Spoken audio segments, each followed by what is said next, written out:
Почитувани граѓани, почитувани представници на медиумите, трае долго разговорите, разговаравме за доста суштини, сето тоа поврзано со процесот пред кој што е исправена нашата земја, односно предстојниот референдум, а согласно предстојниот референдум и формирањето на Државната изборна комисија. Како што разбравте, веројатно од претходните учесници на разговорите, продолжува разговорите со опозицијата, веројатно недела вечер или понеделник наутро, штом тоа ќе го договориме преку вас медиумите и ќе ги информираме и граѓаните. Тоа што сакам да го кажам, а истовремено уште еднаш да подсетам, стратешки цели на нашата земја Република Македонија и на сите парламентарни партии во Собранието на Република Македонија се полноправното членство на Република Македонија во Европската Унија и НАТО. Компромиси нема за стратешките цели на Република Македонија. Амнестија, директна или индиректна, нема. Ке дадеме шанса на диалогот и разговорот, се додека тоа е возможно.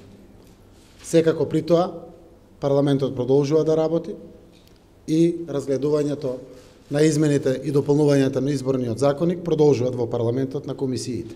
Напоменувам дека очекувам на лидерска средба да се договори и имплементацијата на Државната изборна комисија.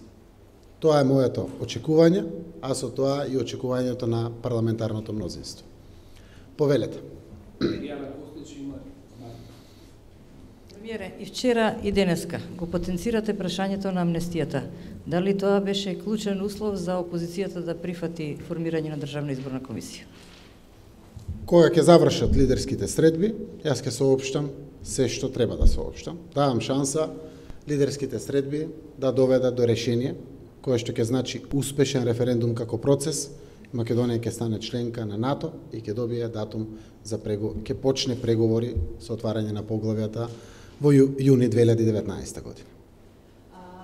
Казами Ахмети изјавија дека има разлики. Дали воопшто постигнавте согласно за некои од барањата на опозицијата и кои разлики остануваат да ги разгледувате на наредната лидерска средба?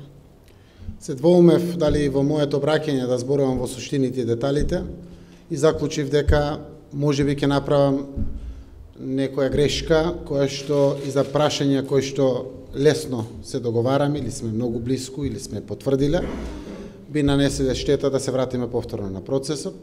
Така да има прашања кои што лесно се договарат, има прашања кои што не се договарат лесно, но верувам дека сите сме свесни дека процесот е во броени денови.